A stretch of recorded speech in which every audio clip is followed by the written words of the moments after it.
भाई पहले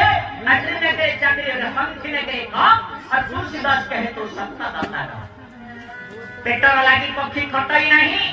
साप केबे चाकरी न करे नहीं अपेक्षा रही कि तांक उदर सबुरी दाता राम जगदीश्वर ताहे ए पेट में जिया को सृष्टि कला ए सृष्टि में से परमात्मा हमर खाद्य भंडार मध्य रखि देछन आमे कहू सब बेले सपना कोटी जीव को 52 कोटी भंडार किंतु जेते बेले से 52 कोटी भंडार और सपना कोटी जीव अछु ताहेले से 52 कोटी भंडार रो खाद्य मध्य हमर सपना कोटी जीव पई बेसी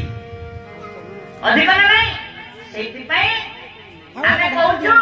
खाली हमर मनुष्य पई नहे प्रत्येक जीव पई खाद्य आवश्यकता थाई और प्रत्येक जीव को आमे हिंसा न करिबा अहम न मणिबा आज आमे भागवत पढछु प्रत्येक गारे कार्तिक पुराण बसैछन कि नै मोर मां बापा ई किछि आगे मध्य बसिछि मासला बेले देखो टेंट पेंट लागि नै कि त्यो हां ई गारे दुई तीनटा जगह रे अन्य ब्राह्मण को भी कार्तिक पुराण जेतेबेले कार्तिक मास पुण्य मास बोली समस्त कहंती मां भूमि झियो माने समस्त बापा माने भाई भूमि माने समस्त करा करंती कार्तिक मास जाक के पंचुक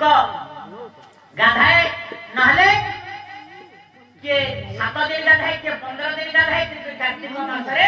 निजर कार्तिक व्रत को पालन करि थाते नाही रे कार्तिक मासे गाधवा जे हमको पुण्य मिलबा हमर पाप धुई हे जिबा आ डंगा जे भूलानु डंगा सब पाप भूली जिबा कि नहीं हमर समस्तंकर मनोभाव सही थाए किंतु कार्तिक मास रे हमें खाली डंगा को भसई देले कदली गछर डंगा को भसई देले हमर पाप धुई हे जिबा ताहा